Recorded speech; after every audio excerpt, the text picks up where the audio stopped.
Hi, everyone. This is Eliza Coleman, the stunt coordinator on Hereditary and Kevin Williamson's film Sick, and you are watching Craven Something Scary.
All right. Well, good evening, ladies and gentlemen, visitors, subscribers, patrons, and of course, my amazing Cravenites.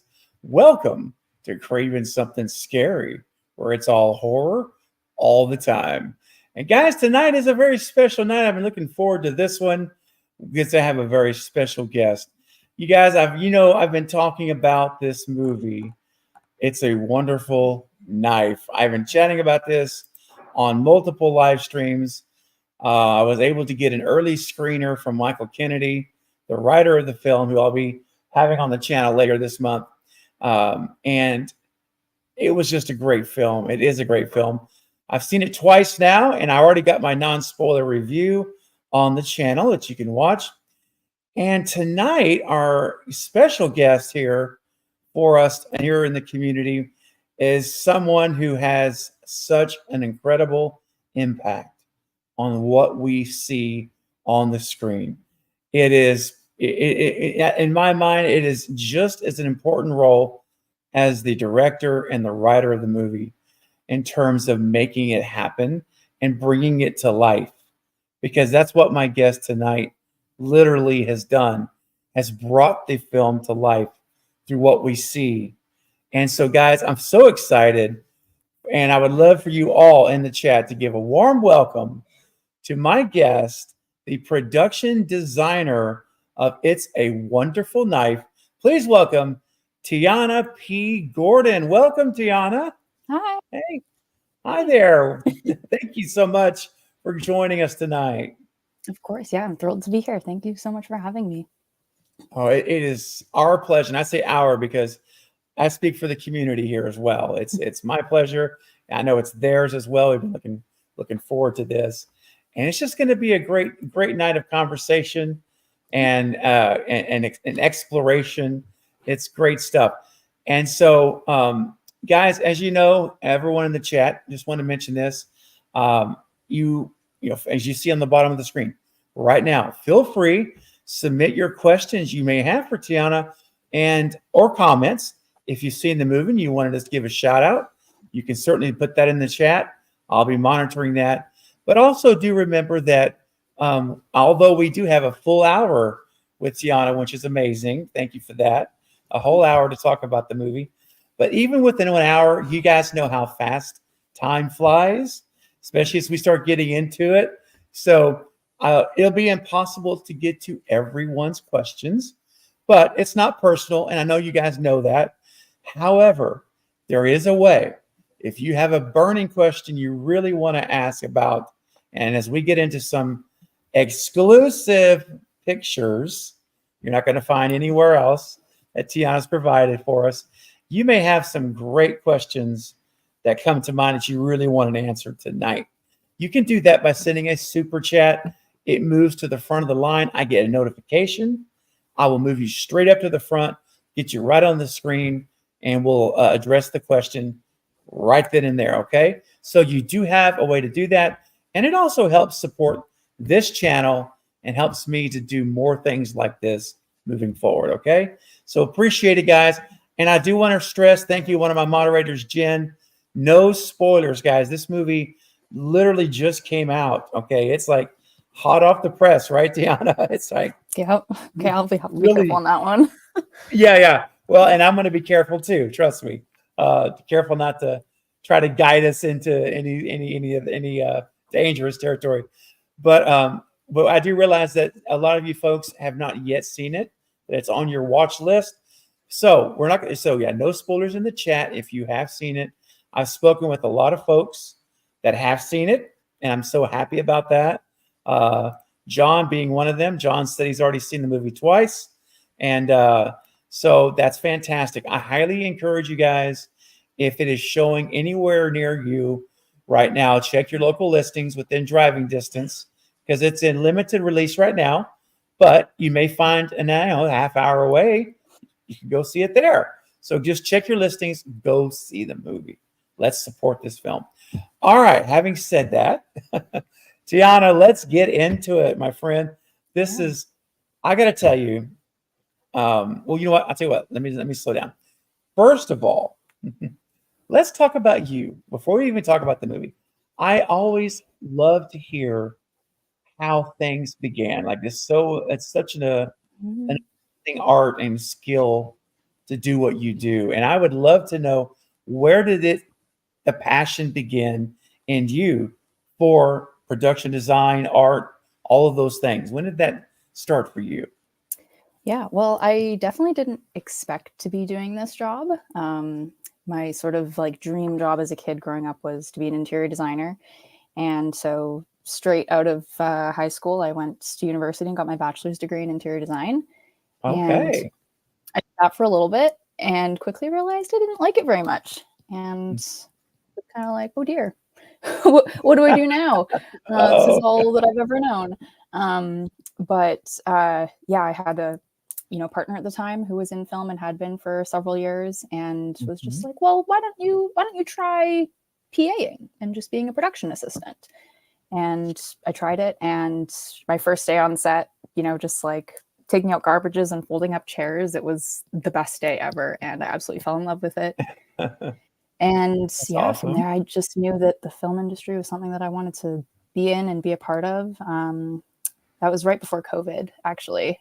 So throughout the whole like COVID shutdown, was really a time for me to like research and like figure out what exactly it was in film that I wanted to do, and quickly realized that production design was kind of the avenue that I wanted to go. And I've been, doing it ever since. And I love it. It's a really great blend of my skill set. With interior design, I used to be a dancer and in theater. So it's just like a great blend of all those passions.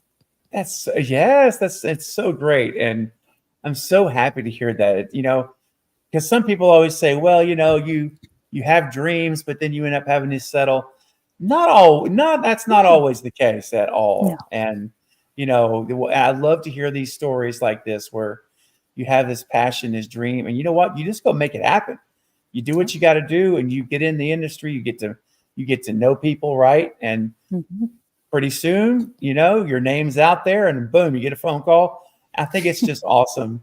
So you're living the dream, right? Literally, it sounds like. Yes. Yeah. There's, as soon as I started doing production design, I really quickly realized that I was like, oh, this is what I was meant to do. There's nothing else on earth that I would rather be doing. And, it's just so fulfilling when you get to like talk to people like this and hear how, something that you worked on or helped create has like impacted them. That's like the best part of my job. Yes. Oh gosh. Now that leads me to my next question. So, having established that, getting some work, doing some things. Now, how does the opportunity for It's a Wonderful Knife come along? How did that come about? Well, okay. So some of our producers were based in Vancouver, mainly like Amanda Veerhagen, our line producer. She runs Notable Studios.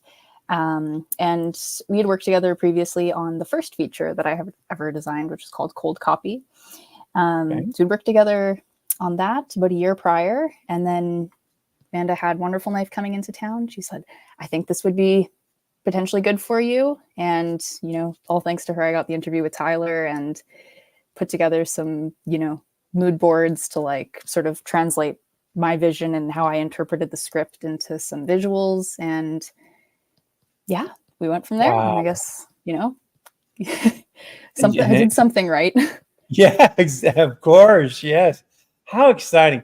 And I have to ask you this. So, how did that feel? Like, help us understand it, because we know I can like think like what it might be like, but what did it feel like when Tyler or you know, whoever it was that called you and said, "Hey, Tiana, you've got the job, you got the gig." What was that feeling? I have to know. It was so exciting. Like I didn't really believe it at first, because they told me from the beginning that Joel McHale was going to be in it. Yeah. When they sent me the script, and they were like, he's going to be playing David. And I've been a fan of Joel McHale since I was a kid. I was so excited, and I was like, Yeah. this can't be real. I can't be designing a film with Joel McHale. Like, Oh, this is insane. And I also love Christmas, so it was just like the best thing. yeah. Oh, that's so good. Well, congratulations Thank you so much. on securing the you know, the gig, and number two though, on doing such a darn good job with it. It was Thank you. I'm telling you, seriously, like visually and everything about this movie looks fantastic. And I know I mentioned this to you a minute ago. And before we get to, well, maybe we'll go to the costume first. But I have to tell you, when I watched the trailer, and I think I've shared this before here on the live stream, but I got to tell the story because, folks, in case you don't know, you're looking at the individual right here that's responsible for what we see on screen. And I remember when I first saw this trailer, and you know, and she's wishing she wasn't alive and never been born. She turns around, and for the first time in the trailer, we actually see what the costume looks like really, from head to toe. And I got chill bumps. It literally gave me chill bumps, and it was phenomenal. It's and I even tweeted out, or I should say X'd out, I guess now. But I tweeted out. I'll say it anyway. I'm a rebel. Um, I tweeted out and said that I believe this is my most favorite costume for a killer since Ghostface in 1996. Wow. I'm serious. And that's like a lot of movies, a lot of years. And it really is my favorite costume since Ghostface. It's like, Oh, thank you. it's Oh my gosh, that's such a incredible. huge compliment. Yes, I still mean it. And I remember like right after I saw the trailer, I did a live stream talking about it's part of the live stream. And I immediately screen grabbed an image of that costume and put it on my thumbnail because I'm like, oh, it's so good. But yeah, it's my favorite. It's my favorite after Ghostface. Since Ghostface, never seen anything that good. Thank you. So I know I guess, you know what? Is it cool if we just jump into that? But Absolutely. I want to talk about Angel Falls, and I want to talk about Waters Cove, and I want to talk about everything. But Yes. let's just jump right into the dessert, and then we'll Yeah. back up. So guys, I want to show this image. Again, this is exclusive stuff, guys. I hope you all realize and appreciate what we're going to see here, because Tiana is sharing some stuff that you're just not going to see. These are what I call concept drawings. Let me pull this up. So Tiana, can you walk us through what we're seeing here? So there had been, you know, a lot of meetings and like discussion well before we ever saw like these concept images. Tyler and Michael came to us, you know, Matea was our costume designer, came to us, and we sort of like had a bunch of brainstorming sessions and like, okay, what are some, you know, features and like things that we want this mask to have? What do we want it to look like? We had some reference images, and we sort of narrowed it down to like being faceless, but having sort of like the bone structure there. But we couldn't decide, you know, how far we wanted to have that, how like face-like or not, or, you know, all those things. And also how it was going to play into the hood and the shoulder design was a really like key element. So after all those brainstorming sessions, we, you know, took all of our ideas and we sent it over to a friend of ours, Francis LaFleche, who did those concept images. And he really helped us like just translate this esoteric idea that we had in our head into like a concrete visual. And yeah, we all liked that like very faceless kind of look. Yes.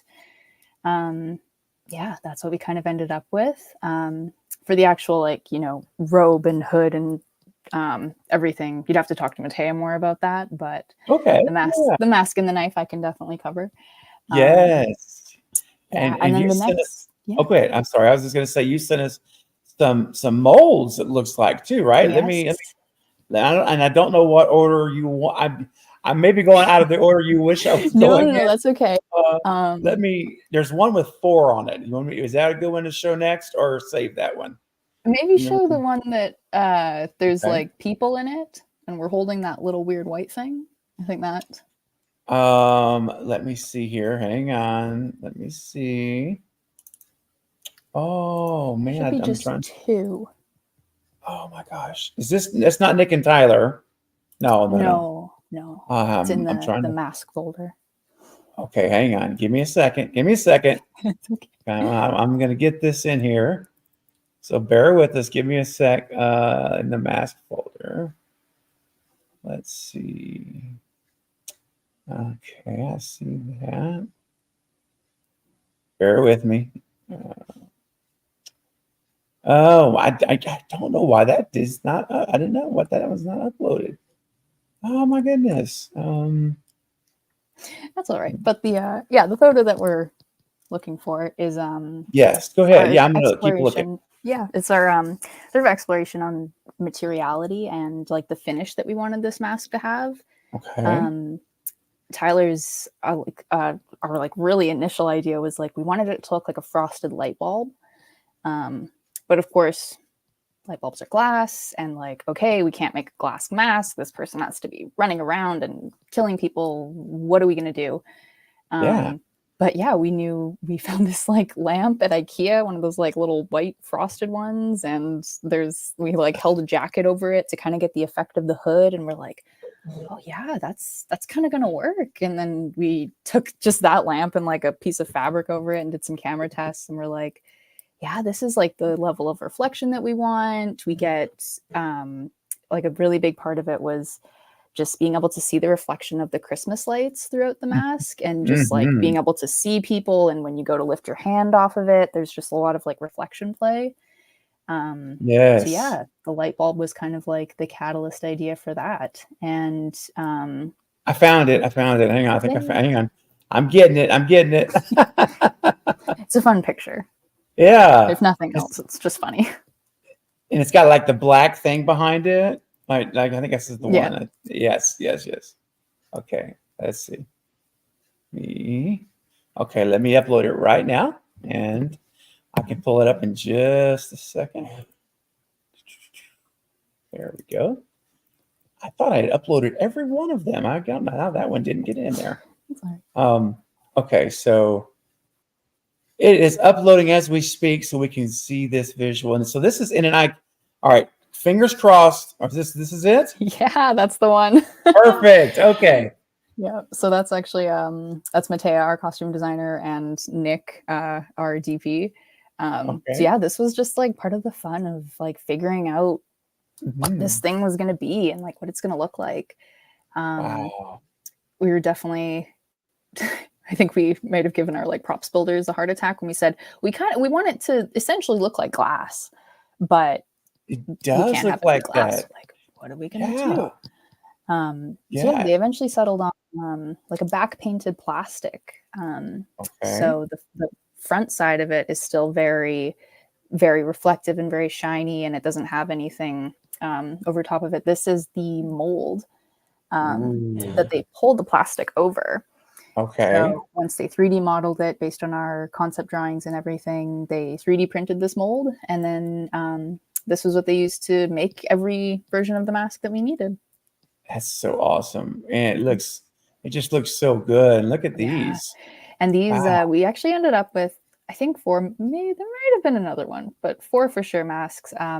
And a big part of it was safety and actor visibility. Our Yeah. stunt person, Cody, was in the costume for like the majority of the film, and he's the one running around tripping over garbage cans and doing all the craziness. And so we had to have like levels of visibility for this mask. So the one that clearly has the most defined eye holes, that was sort of our stunt version that you can see, I'd say like 70 to 80% through. The middle one is kind of like 50%. The top one I think was the hero mask, which was about the same, and then the end one, which is very dirty in that image because it was from, oh no, that's in the trailer, from the electrocution gag. That was our like hero mask, which is like fully back painted. You can't see out of it at all. Not at all. Yeah. And I gotta tell you, when I saw the mask in the trailer, and of course in the movie later, when I saw it, I said, "This is an interesting mask because I don't see any way they can breathe." There's like, how do they breathe in this thing? I couldn't figure it out. And is that an industry secret, or is that something you can share? No, it got a little hot behind that mask for sure. But I believe what they ended up doing, and Jason, my props master, would have like a more intricate knowledge of like all the stuff that was going on actually inside the mask. But I believe they had like foam pieces, so it never sat like tight to the actor's face. So there was still like airflow and everything happening underneath. I got you. Well, just looking at it, you don't see like it's like everything is completely covered and sealed, like nothing. You can see nothing, and it's pretty amazing actually. I think it looks phenomenal. Now, I have a couple of other images here. One of them that I think maybe was a prototype that you were considering. Let's take a look at this one. Oh, that one. This is quite a bit different than the version. Oh, not that one. Oh, that one actually looks great. There it is. That's the first poll they did on the molds with them. They're like, first like try it back painting, and we're like, oh yeah, that's getting there. Yeah, it is. But here's the one that when you said I saw the picture, I'm like, oh wow, I want to hear the story. But look at this mask. Now that's almost like a skeleton, right? Yeah. Skeletor. Yes, and disappointingly enough, there's not a great story with this. This was some materials testing and back painting testing that our props builders did. So before they 3D printed the mold that they used, they didn't want to make something if they couldn't get the finish right that we knew was so important to us. So they tested in a bunch of molds that they already had. So this is one of the beautiful molds that Paxton and Artifact Props has already done previously, and they were testing different finishes for the paint and how metallic or how shiny we wanted it or how matte, all those different things. Oh yeah. Oh, that's all. But you know what? It's like, whoa. I was gonna say if it was between this one and this one, you made the right choice. Not the other one it wasn't bad, but this is like perfect. Now I think it's time to show everyone. Again, this is not a spoiler; it's in the trailer. But this image here, I'm not lying. You can't see them, but they're already starting to get the goosebumps. You guys, check out this image. Oh my gosh, look at this. Yeah. Oh, man. Matea's not gonna like me because this was at our first costume fitting for the angel. So yeah, there's actually a lot going on in this image. But let's focus on the angel first. So you can see like the sleeves are super long. Right. This might have been Cody, our stunt person, or potentially my props master Jason under the mask at this point. I can't remember.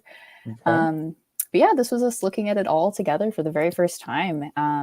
And yeah, there was some things that ended up changing slightly. I think we ended up adding like a belt, shortening the hem a little bit, and like pushing the sleeves back. We also, what was the other thing? Oh yeah, there's another version of this with gold that lines the inside of the hood. Oh wow. Yeah, but that ended up looking a bit too much like a boxer, like going up to the ring. Yeah. So we scrapped the gold. and yeah, we realized after this fitting that we needed to add like a sort of a hood on the back of the mask in order to Mhm. like fully obscure everybody's like neck and hair, just because Yeah, yeah, there's a few people who wear this costume. sure. Um, and yeah, it was a really cool experience to like get to see them like standing up there. You had the knife at Wow. one point, and we did a bunch of camera tests. All of the Yeah. Christmas lights on the backdrop there that are like hung up super janky. We colors like was a really big thing in this film. And Mhm. like just the contrast between the red and the blue. So here we're testing like the blue color scheme and how it interacts with the Christmas lights and how much reflection we can get, and just how it all interacts with the fabric and the costume and everything. Yeah. And we had this set up for weeks, and we would just like bring different things here and test it and look at it on the camera. And it was great to have this like next to our office space. Wow. Fantastic. Yeah. Man, it's just so cool. And it has to be, I can imagine how amazing it must have felt to go from concept, drawings, molds to reality, like from here to actually standing in front of you.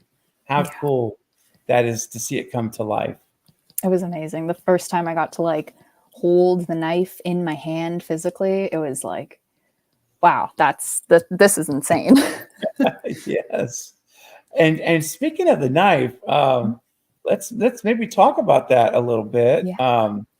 because there's some amazing images you sent of the knife too, and I love. Well, I'm jumping ahead. I'm just gonna. I'll say. Well, no, I'll say this, and then we'll backtrack. I love the finished, how it looks. The look of that knife. It fits. It fits with the angel theme. It really Thank fit. It's like I really. It's like it makes sense. Mhm. So, but let's go back here now. I've got a couple of drawings. One's literally on a white piece of paper. Yeah. You I'd say want to? start with that one. Let's start with that one. Okay. Yeah. So here we go, guys. And again, this is not a spoiler. It's in the trailer. But if you've seen the movie, you're going to really appreciate this. And if you haven't, this is going to get you even more excited. So here we go. Let's start here. Look at this. So walk us through this one, Tiana. So for the knife was kind of like my little baby. I had Mhm. like this little drawing here is probably like this big, and I had like 2 or 3 pages just like filled with all tiny little variations of like, oh, what if the wings went this way, or how long should the blade be, or like different handles, or like lose the wings entirely. There was Mhm. so many iterations that I went through, and just like talking it over with Tyler and like sifting through these pages. This was actually one of the first like iterations that I drew for it. Wow. um and we both were like, yeah, this is the one. So I will be the first to admit that I can't draw very well. So Oh, we sent this little sketch, and I sort of annotated the different materiality, and then I sent this, and then I think 3 or 4 other reference images okay. to our props build team, and then from that they were able to make a 3D model. Oh, yeah. There we And go. yeah, they actually, if you wouldn't maybe pop up that 3D Yeah. model image. Let's So see here. I'm gonna make sure I got the right one. I have two more on paper. One's on white paper, but it looks a lot different than the finished version. And then there's um the one on black paper with the black background. yeah, maybe Um, just like click quick through those three, let's because go those through are those. just, yeah. So this was a reference for like the etching kind of look that we wanted for the wing design. um Okay. Super small detail, but like helps our builders sort of like realize what we want the finished product to look like if we're using like real images. Hmm. I think the next one. Okay. Let me pull that one up. And I love the wings on the knife. That's what I just so sharp. Thank you. Yeah, this was like for our handle. We knew we wanted it wrapped in leather, with this sort of like, I don't know, little split in the middle, um, keeping with like the angel motifs and everything. Hmm. The wings are an obvious one, but that little middle band, and as well, there's a tiny little circle on the end of the handle. Oh those yeah. to me sort of read as like halos in a very, Oh yeah. ambiguous way. So just like Yeah. tiny little details throughout that we wanted to like really reinforce this like angel concept. Oh, it's so great. And then we've got this one also. I see red. Yeah, yeah. And our blade did end up a little bit different than this, but these were sort of like the proportions that I wanted for the blade. Okay. Um, we went through so many different like blade designs as well. We tried ones that were sort of like the iconic Scream knives, and we were looking at all these of like iconic horror movie like knives and everything, and just trying to Mhm. figure out what was going to be different for us. And yeah, we settled on something a little bit more. It's honestly more like a dagger, I guess, than a true knife. See, But that's what I was thinking too. I always kind of feel like calling it a dagger yeah, because it has that look, yeah, But it's I mean, it is so unique. It's not like anything you normally see. It's a unique design. It's not like you say, it's not just a standard, hunting knife or something like yeah. that. And it fits the angel motif perfectly. The wings are amazing. Um, Thank it's just, and there's a few more pictures. Now this one we've yeah. got here showing the link. This was our so they did like poured molds for these ones for the handles. This is one with like the real metal blade in it. It's not sharp or anything. It's just like dull, but it's still metal. So yeah, this is Mhm. what the knife looks like before they paint it or add the leather or do any aging or anything like that. But every handle in all 5 or 6 versions of the knife that we ended up with, they all start off as this. And then you get a pretty good like idea of how actually big this knife is. Oh man, let's see. Let me pull up another image here. We've got now this one. I think these next two highlight the wings really good.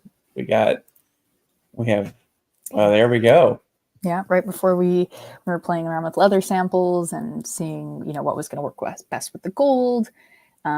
Settled on this like just kind of flat black. That's my props master Jason's hands in there. Yeah, Nice. and this was like this I believe the first one that they had like painted Mhm. for us and like had fresh out of the mold, and that's the knife.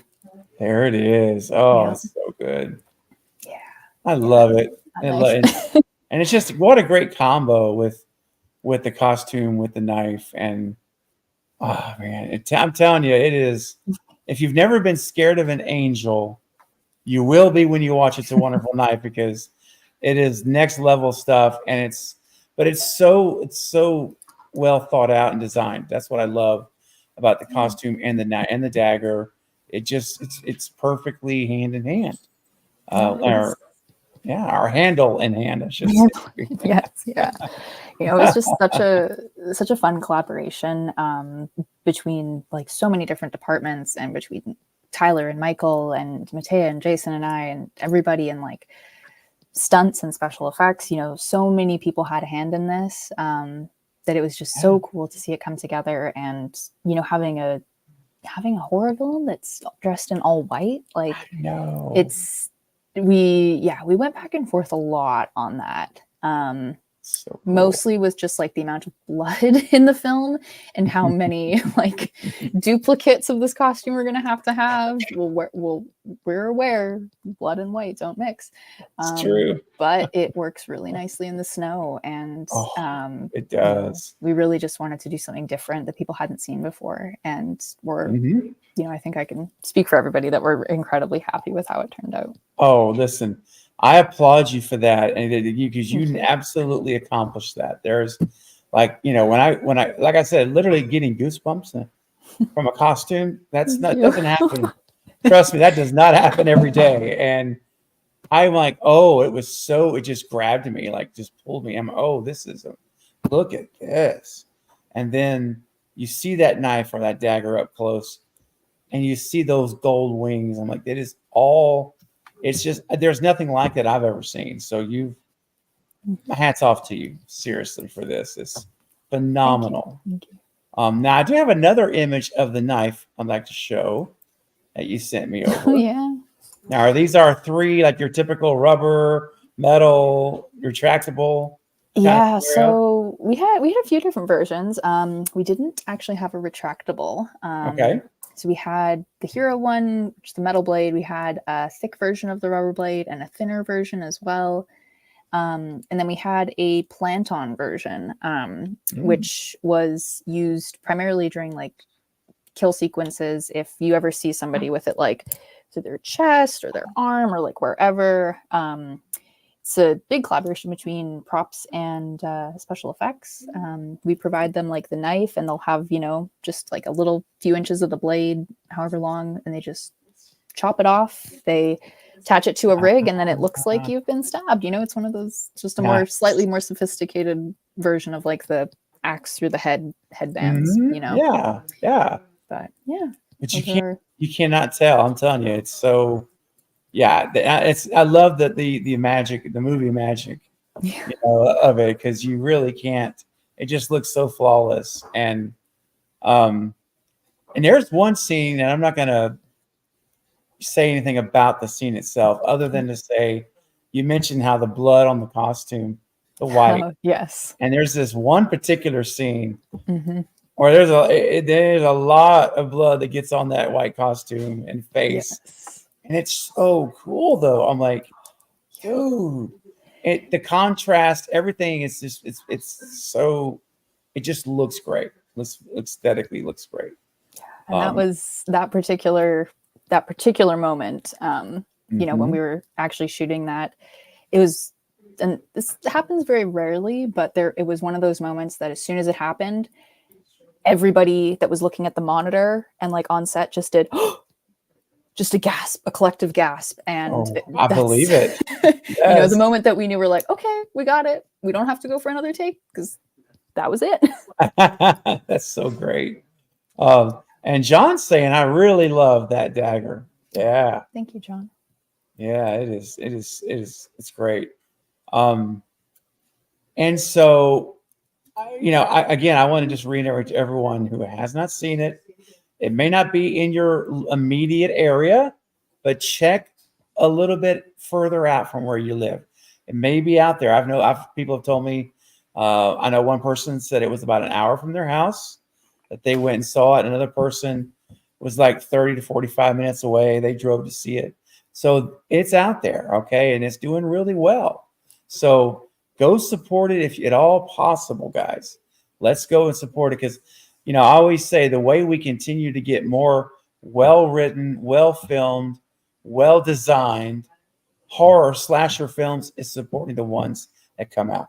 That's how we get the sequels and new ones. And so it's important. So if you guys can go check online, do a search, see where it's showing, how close it is. Trust me, you'll enjoy the movie. And after tonight, you're going to have a lot of insight that Yeah. going into it. So even better. Um, Now let's move away from the costumes for just a moment, and let's talk about Angel Falls. Yeah. And what was the mind like? What was the inspiration for the look of Angel Falls? So, one reference that comes to mind like right away, and was sort of like the first thing I thought when I was reading the script and reading about the contrast in between these sort of two worlds that we see, Mm-hmm. was The Grinch Who Stole Christmas, and what Mm. Whoville looks like before and after he steals Christmas. And that's kind of what I wanted it to feel like. We see this like hyper Christmas, like Hallmark version of Angel Falls that's, Yes. beautiful and, done to the nines. And that's Whoville at Christmas. And then in the alternate reality, we see it right after The Grinch Stole Christmas. And it's just dark and sad and, desolate. And that Christmas spirit is just gone. Yeah. There's a reference image that I have in my like mood boards for the town, from like the animated version of The Grinch Who Stole Christmas. And it's just this wide of Whoville. And there's one, during Christmas and one after The Grinch steals it. And just like the color palette was a big inspiration. It goes from these like vibrant reds and, Mhm. saturated colors to just like blues and gray and kind of purpley tones. And Yeah. that's kind of the feeling that we wanted to carry throughout the film. And so, you know, the difference and where we use, especially red and blue, yeah, it was very like selective throughout Yes. throughout the film. Yeah, and that's something that a lot of folks watching tonight may not think about, because we're not in the business of doing this, right? We're consumers. We watch it, but just the choices that, like Tiana's talking about, that she made with the colors, the lighting, the colors of how things look on screen. It all communicates a psychological message, doesn't it? It really does. It's mirroring what the reality of that universe is that we're watching on film, and it really plays a big part in these movies. And I think that is, again, stuff that we don't necessarily need to know to enjoy the movie, but knowing it just enhances the experience, because then you're like, oh, I see it. Like, I see the change. I really see the change now. And it's so great. And I love Justin Long. He steals the show in every scene that he's in. He does. He's just, and I love where he's like, Angel Falls, I give you Christmas. And he turns the legend at the beginning, and he's just so good. Fun. And he's just, him and honestly, the whole cast and the entire crew on this movie was so phenomenal. Like, we truly had the best time making this, and I can't reiterate that enough. Everybody got along. It was just a really, really, really fun experience. Yeah. Oh, well, it really looked like, it looked like it was that way. I mean, I know we can't, obviously, not being there, we never know for sure what the dynamics are. Yeah. But hearing you say that, it makes sense, because, it really does. It looks like you guys had a good time. Just everything is, it just, when it needs to be serious, it's serious.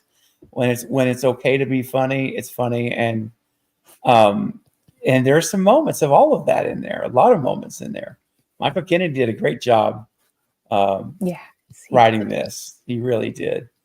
And so Angel Falls, we have that look, and that's really cool when you mention Whoville, because especially that first time we see it, it really kind of does. Now, as you mention it, it's like, and especially because the shot's up high looking down, and you kind of get that feel. So that's awesome. Now, what would you say was maybe your most, the moment in the movie, or the design of particular, something that you were created that you were the most, I don't want to say proud of, because I know you should be proud of the whole thing, but what was there a particular scene, prop, design where you're like, oh man, I nailed it. I nailed this one, I mean, probably the knife. I don't think, I don't know, I have a hard time always thinking I 100% nailed anything. There's a million things you would change in everything, but yeah, the knife, I think. Another moment though that was kind of similar to like holding the knife in my hand was seeing the town be like, or coming in the morning and seeing it had been like completely redressed to like the alternate reality. And wow, that was just a moment that I was like, oh my gosh, like we have such a small art team and such a small crew in general. And I was so proud of my team. I was like, you guys are incredible. I can't believe this happened. It was pouring rain. It was cold. It was just miserable conditions. And, it was, they pulled it off, and like, it was just amazing. And I'm so thankful and so proud of them. And yeah, just seeing like graffiti up on the walls, and, like we put up like, what are they, like those street banners type things? Oh, and yeah, it was just like, it was a really cool thing for such a small team to be able to like pull off, and very proud moment. Absolutely. And it should, and definitely should be. Now, where was the physical location? Where did you guys scout and determine this is where we're going to go for the I guess the non. I don't know if you guys did any soundstage work or not or sets, but is it all location? It's all location. Yeah. Oh, nice. Yeah. So the town of Angel Falls is this small little town called Cloverdale, just outside of Vancouver, BC. Okay. We looked at a few different town options. There was Fort Langley, which is also really cute, used in a bunch of Hallmark movies. We sort of like honed in on like, oh, what location, like what towns are the Hallmark people using? Because that's, it's kind of a Hallmark satire, Sure. if you will. Right. That's true. Yeah, and Chilliwack or it's not Chilliwack, Cloverdale just had this like great feel, and it also had just geographically a great layout for us. They had the town square. They already had an existing tree there, actually under, well, yeah, that's a whole thing, but they had a tree there. Yep. And they're like, yeah, the Christmas lights down the street, they leave those up year round. So there was a lot of like bonuses that we got with that location, in addition to it just being like a really, really cute town. Yeah. So it really worked out for us. Oh man. Yeah. It's got that little small town look, feel. It really does. Now I got to ask you about Waters Cove. Waters Cove. Yes. Waters Cove. And again, this is in the trailer, guys. We're not spoiling anything. So I love the what would you call not the drawing, because it's more like help me out, Tiana. I don't know the word for it. It's like a rendition or a rendering, like a real estate type rendering that you might see in like a development plan or something. Yes. So when it came to creating that look, what did you start from scratch on that? Or was there something like, oh, I want to model this a little bit like this? Yeah, well, if I'm being totally honest on this one, so the like 3D renderings that you see for Waters Cove, those actually all happened in post. Okay. All right. Unfortunately, we didn't have anybody on the art department team that can like 3D render and model and stuff. Got you. So yeah, Tyler ended up connecting with somebody during the whole post process. And, referencing like the mood boards we had created and just like the language and visuals that we established in the film throughout. Tyler kind of led point on that one.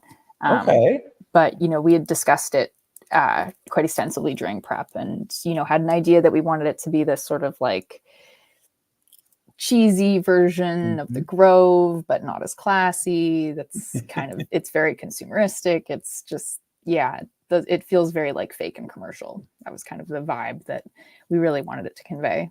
Yeah. Well, and when I first saw the Waters Cove, I was like, this is like Vegas. It's like I'm going to a casino or something, like the towers and, and I'm like, then of course, the other side of me was like, obviously, anytime stuff like that happens, well, not anytime, but sometimes in the real world we live in, when things like that happen, it really ends up hurting a lot of the town, because small businesses go out of business. We've all seen that.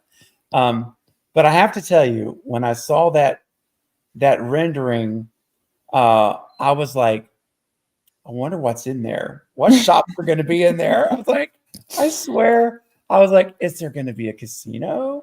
Are we going to have shops? It's got to, are we going to have tables, slots? Slots. I know there's a cheesecake factory. There was. I don't know. I don't think that ended up in the film. Maybe it did, but there was a line about the cheesecake factory in there for a while. It's great. No, it's great. And I totally went there. I did. I let myself go there, and just for a minute, But hey, we do have.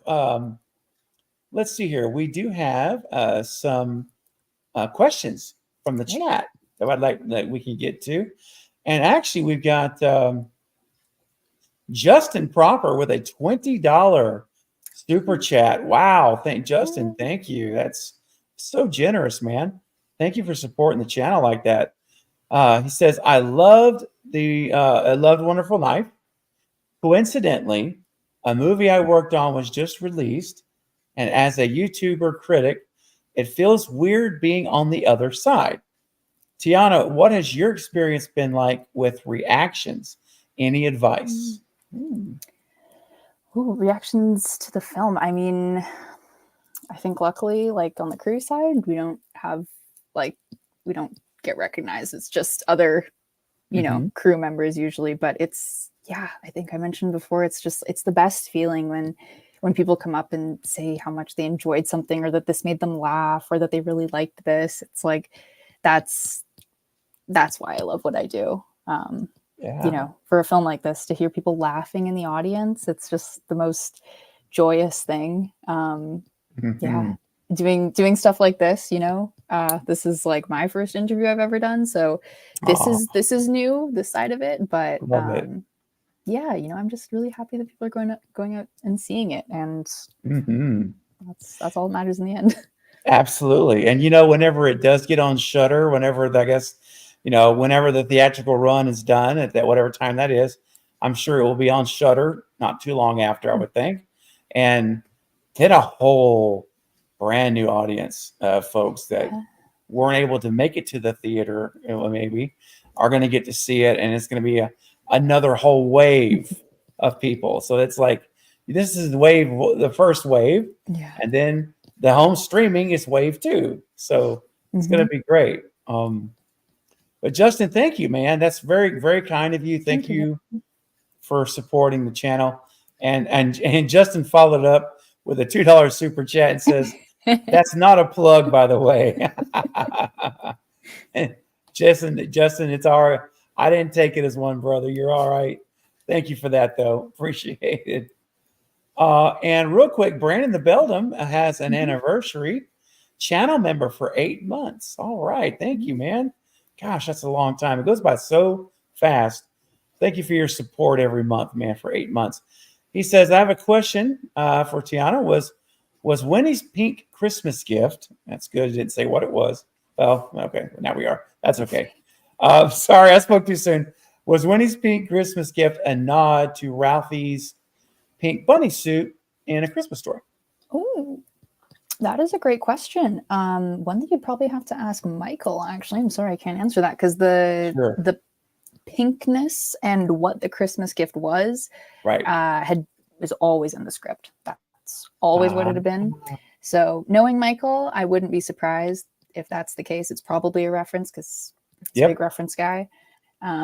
Yes. But yeah, that's a good catch.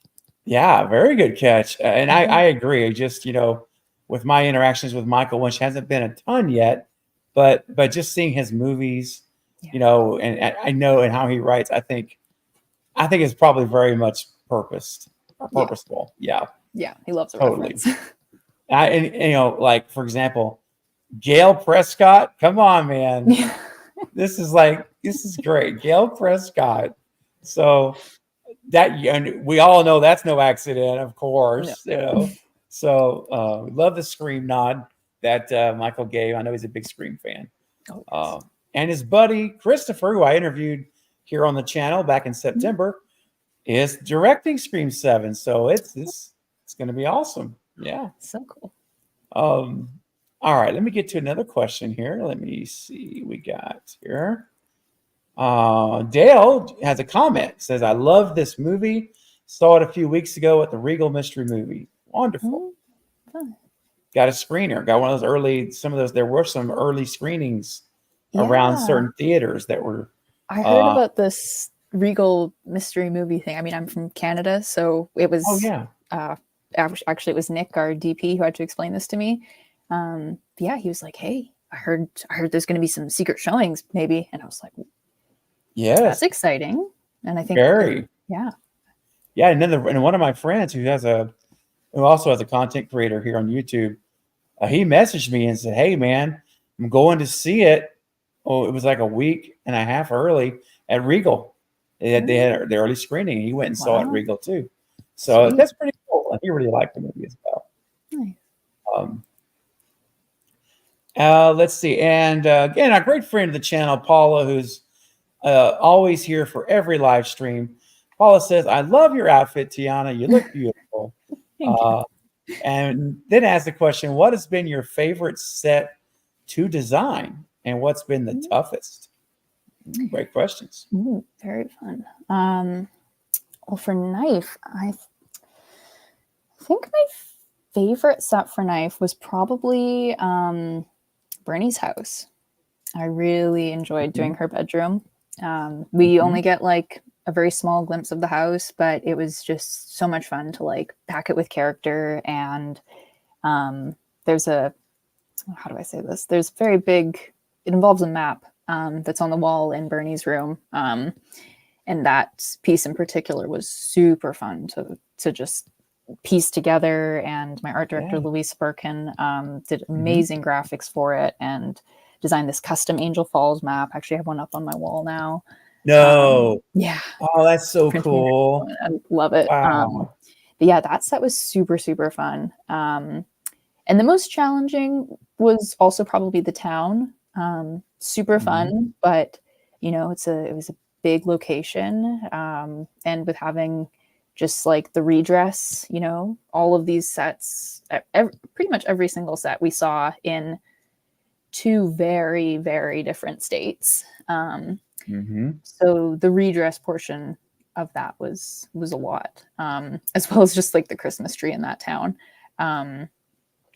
So underneath, we have our like very large Christmas tree that you see, you know, Mr. Waters flip the switch and the lights go on. But underneath that tree is a real tree. This tree, it's there all year, and it's about 12 feet tall.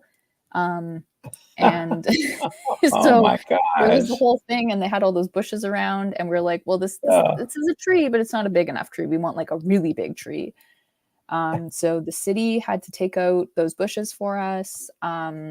And then we luckily found this 20, I think it was about 20 feet all in total when it was assembled. And it was sort of a cone. And so we could actually just build it around the existing tree. And we didn't have to end up taking it out or anything. But it was quite the job to get it set up. You can see there's like a person crawling up in the top there. And there sure is. Yeah. That's one of our dressers, Ryan. He was just incredible. Wow.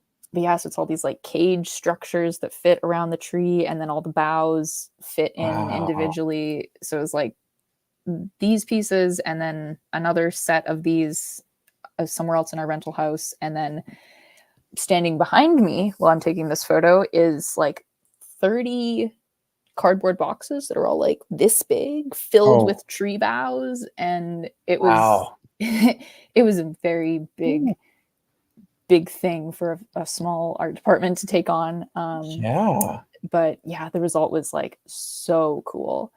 It was a push to get there. But you know, when everybody came in and saw like the tree standing and all its glory lit up, it was like, oh, okay, this was really worth it. That is so cool. So again, what I love about this, Tiana, is as a viewer, as a fan, you know, watching this movie now, I'm gonna know that this sucker right there, that tree is actually underneath this tree, or but it's hidden by this tree. And that's like stuff like that. You're not going to hear that anywhere else. This is information, guys. I hope you appreciate how cool this is, because you know you're not going to pick up Variety or Fangoria and get this information. This is unique stuff that only a production designer could share like this, like Tiana's doing. And I think that's so cool. And I think thank you for that. Secrets. Yes, and it just enhances the movie, because I'll never see him say Christmas, you know, and then turn the lights on. I'm going to just remember this now, like, oh, you know, I've got the image of the real tree down there. It is, you know, and it's so cool. Oh, that's fun. Let me get to another question. Let me get some more questions real quick. Now, Tiana, we're basically hitting that 1 hour mark. I want to be respectful of your time. I don't want to overextend your visit. No. So is it okay to go a little? I'm happy to keep going for sure. Okay. Thank you. That's very, very kind of you to do that. All right. So we've got, let's see here. Let me see. We got where is it at? Okay, we've got a super chat. There we go. I just saw. I got my notification. I had to find it. And super chats go to the front of the line, guys. Remember, we're going to get to as many questions as possible, but super chats will guarantee your question is addressed. Okay, I promise you that. And our friend Scott, what's up, Scott? Scott Rushton with a $10 super chat. Thank you, man, for your support. Says, hey, Stephen, Tatiana, thank you so much for being here. Saw the film, mixed emotions on it. Okay. I was wondering how much inspiration was from It's a Wonderful Life. Loved the look of the killer. Saw it at Regal. Another Regal viewer. All right. Cool. So yeah, go ahead. I will. Sorry, I want to cut you off. No. Yeah. So like obviously big play on words. Wonderful life. Wonderful life. Mm-hmm. From what Michael's kind of told me about his process of writing the script, it was, as we all know, Wonderful Life, the sort of like reality shifting happens, I think, in like the last 20 minutes of the film. Mm-hmm. Like Mm-hmm. it's big build up before we get there. Yeah. And we kind of wanted to flip that on its end. So ours happens in like the first 20 minutes, I think. It does. But yeah, for that, like the whole, alternate reality, wishing you were never born, that's obviously that is from Wonderful Life. That's the inspiration. Mm-hmm. Design wise, I think there wasn't like any specific elements that we wanted to like take from other than like the town sign. That was one. And like seeing it change, we see two different versions of it. Yep. But just the feeling of that contrast in the two different worlds, that's really like, and we've said it before with like the Grinch Who Stole Christmas reference, just really getting that feel to be different in those two worlds, was design wise like the biggest reference that I pulled from Wonderful Life. Yeah, that's great. That's awesome, and it's certainly, like I say, even talking earlier about the colors, everything just you just see the change because it's such a happy place when the movie starts, right? Everyone's just all beautiful. Everyone's happy. Well, most everyone's happy. I won't say anymore, but it's just the picture perfect place, and then wow, careful what you wish for, right? My goodness. Thank you, Scott, for your question and for your super chat, man. We appreciate it. All right. Definitely helps the channel a bunch. Real quick, Russell just wants to give you a shout out from Toronto.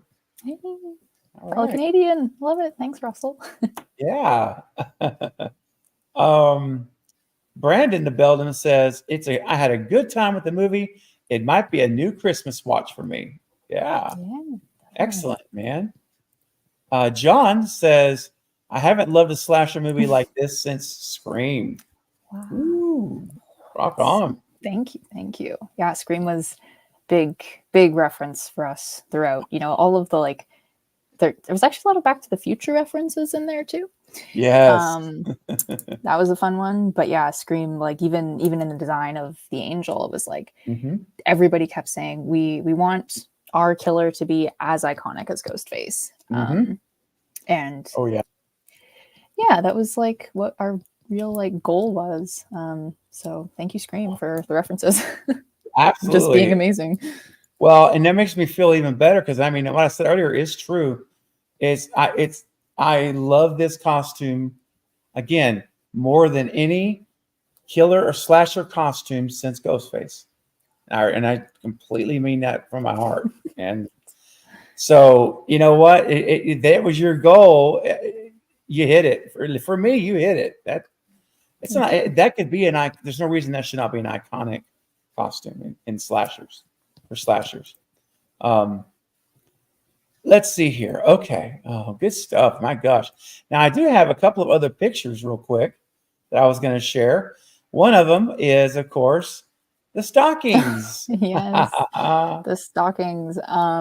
So fun fact with the stockings, those are actually like my family's stockings. No way. Yeah. So my wonderful mother and I, we got like new red fabric and just like covered the top of the stockings because our names are all embroidered underneath the characters' names. Oh, that's So we funny. recovered them, and then my amazing mother hand embroidered all the characters' names. And just so happens that my family Aw. had the same amount as the Crothers, and it worked out. So How cool is that, man? That your mom was able to actually work on the film like that. That is so yeah, neat, she's got man. a special thanks in the credits. So thanks, Mom. Oh, and by the way, very good embroidery work. Let me just tell you, that looks the cursive writing, everything there is spot on. So well done, well done. Thank you, Nancy. Now, another picture you sent me was of Nick and Tyler. Oh yeah. Let's see what this one is. Here, you can tell us what we're watching here. Yes. So those who have seen the movie will very much recognize this location. Yep. And potentially this shot, if you can think about what that looks like from where Tyler is standing with his cell phone camera. So yeah, this was in one of our theaters. Yes. We had, it's called the Rio Theater. It's a lovely Mhm. little theater in Vancouver. But yeah, we had this shot of somebody who dies, and they end up dying against that red wall. But the actor playing that person, we didn't have them while we were shooting at the Rio. So we're like, oh, well, how are we gonna, because, you know, we actually have to see this person. So how are we gonna do this? So we ended up just like cheating this one particular shot. Okay. Well, we shot the scenes at the Evans house, actually. Yeah, so we had just like a That's wild. 4x8 red flat. We color matched the paint from the walls, and got some carpet tile that kind of matched, and just laid them on the ground at the Evans house. And that's how we got that part of that whole sequence. Wow. Yeah, That's this is awesome. Nick and Actually. Tyler kind of testing to see if that whole idea and sequence would Yeah. work if we're doing Right. this cheat that's not there. So yeah, they're great. That's so cool. Yeah, Tyler and Nick, I cannot like thank enough for just being amazing to work with. Such a Oh, great team. that's one. And so, and I mentioned, and I'll ask you this: how long was the shooting schedule for? Was it? Do you remember Oh, the actual length of the shoot? yeah, it was. I'm gonna say like 18 days. I think it's 18. what we Okay, ended up at. It jumped that's around a pretty quick. lot. Yeah, it was fast Yeah. paced.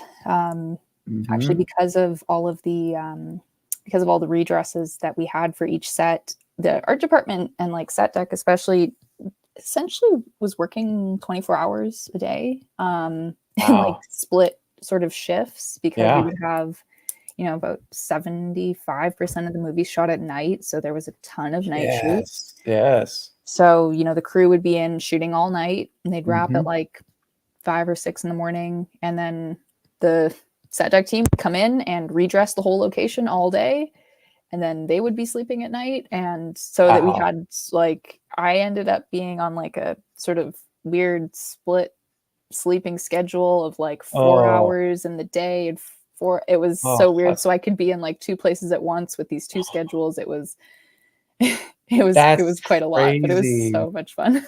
I bet it was a blur though, right? Looking back, Oh it had to yeah. be. And Yeah, I was just looking wow. through my photos before I was picking through the ones to send to you, and I was like, Yeah. wow, there's some days I just don't remember. That was crazy.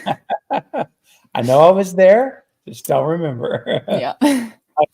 Well, and 4 on and like 4 hours sleep here, and that's crazy. And Yeah, it was it weird. totally disrupts your internal clock, Yeah, Um, it was. but like you say, when you're doing what you love, you know what? You make it work, right? Oh yeah. You do it, and then it's before you know it, it's over. It's Yeah. all over. And It went so quickly, and our prep time too. I think we had about like Nick, Tyler, and I think had about 6 weeks of in-office prep altogether, which was amazing. But even the prep just flew by, and before I knew it, like 3 months had passed, and I was like, I am so sad to see this project go. Like, I oh, was so sad on the last day of shooting. There was we were back at the Carruthers house, just like getting some inserts and pickup shots and stuff. And it was just, yeah, it was really sad to like hear them call a wrap on the last day. Oh, I bet it was. Did you guys have a little wrap party of any kind, or? Oh, we did. Yes. Oh, It was a good. lot of fun. It was because we shot in Vancouver. It actually ended up being kind of like a 2-day sort of wrap party. Nice. Because there's a sort of kind of well known, it's like a film competition sort of thing called Crazy Eights, short film thing anyway. And they have this Okay. big gala evening where they do their screenings. So the one night was like our wrap party and this wherever the production organized, and then just carried it through to the next night. We went to the Crazy Eights gala and it went to their after party, and then the LA crew went home the next day. And yeah, it was a fun weekend of just celebrating. That's awesome. I love it. Let's see here real quick. We've got some folks saying good night. Jen's heading to bed, says thank you, Tiana, for coming on the channel. All right. Appreciate it, Jen. John says 18 days is quick, but it's an awesome movie. Yes, it is. Thank you. Yes, it does not feel like a short shooting schedule. I mean, at all rushed or anything. It really doesn't. Oh, I'm glad. Not, yeah, it feels it feels great. Let's see here. We have Sarah, which is one that was a good friend and a great moderator for the channel and the community. Fun story to be able to tell people about those stockings. That is a really special thing. So cool. Julie says, hi, Tiana. I always really wanted to be a production designer. Ended up as a software developer, though. I can't wait to see It's a Wonderful Knife. I hope you enjoy it. And it's not too late. We need more production designers. Yes, it's not too late. That's right. And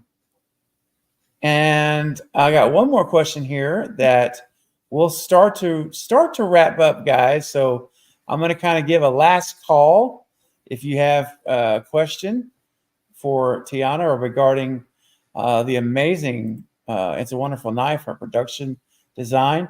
Bobby Lee says, how does one get into production design? Do you start with stagehand work for local theaters? What would you recommend for someone wanting to get started? I mean, there is so many different avenues that you can take to become a production designer. I would recommend having design knowledge or a design background. I don't think, it's nice to have, not totally necessary, but I think it helps. I personally think that everybody should start as a production assistant because you just get such respect for all departments. And if you're new to film, it's a great way to figure out who's who in the zoo, just figure out what everybody does. But yeah, for me, I started in locations as PA. And also just keep in mind that PAs in Canada versus the US are two very different things. In Canada, we work with locations. In the US, I think that's its own thing. So yeah, I started off in locations. And then I think the next step was just diving into it and just doing it. I did a bunch of shorts and music videos. I worked for free for a long time on a lot of things. And it was just me as a one-man band type deal. It was, I would just come with everything loaded up in my car and do all the props and the set deck and the wardrobe and everything. And that's how I kind of, built a little bit of a portfolio. And from there, I was just really, really lucky with the people that I met, that I started getting bigger jobs.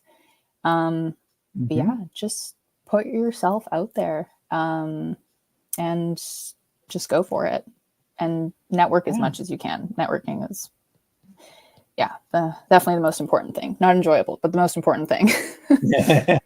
There you go. Yes. Wonderful advice. Thank you for sharing. Also, guys, make sure that you're following Tiana on Instagram, and also visit her website. It's very cool. You can see a reel there of stuff that she's done and she's worked on.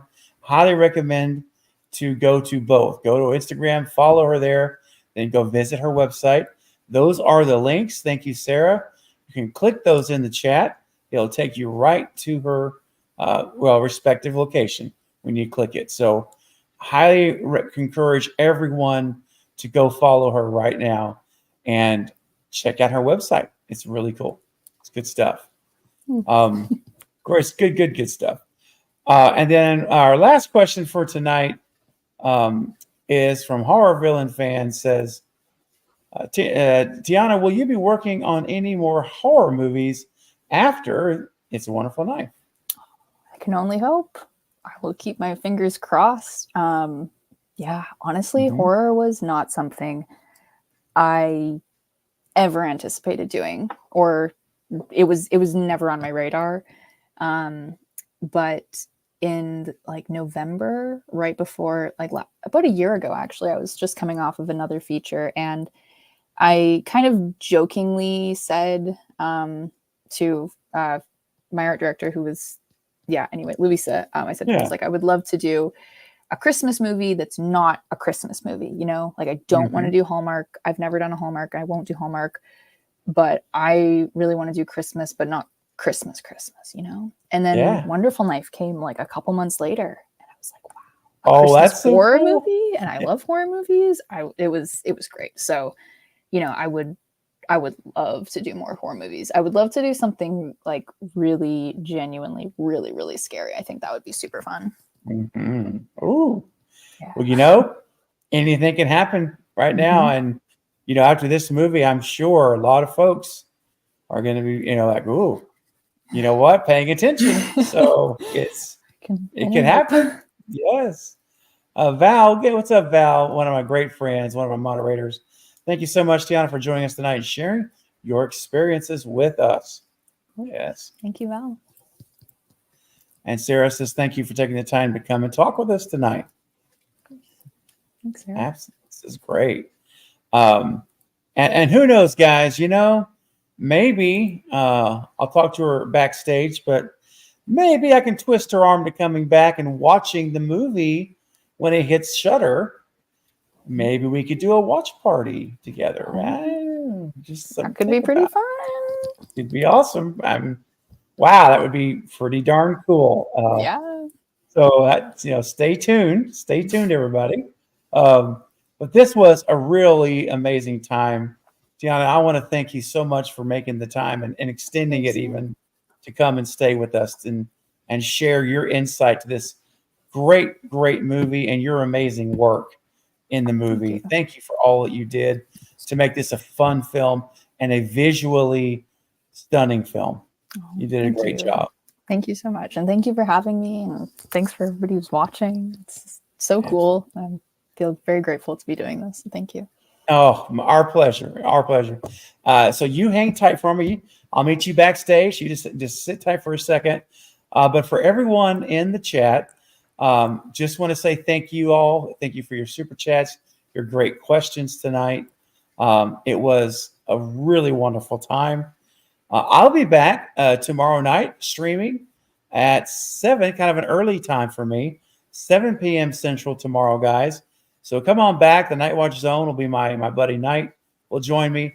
And then a little bit later on in the month, I'll be having Tyler McIntyre, the director of It's a Wonderful Knife. Tyler's coming on. I can't wait. He's also a co-writer of Five Nights at Freddy's. He'll be here on the 25th at 8 p.m. Central. So we're going to dig in and hear more perspective about this great movie from Tyler's perspective. So looking forward to that. But again, this was a great time, and I appreciate everything so much. And I will see you backstage in just a second. So, thank you. All right, guys.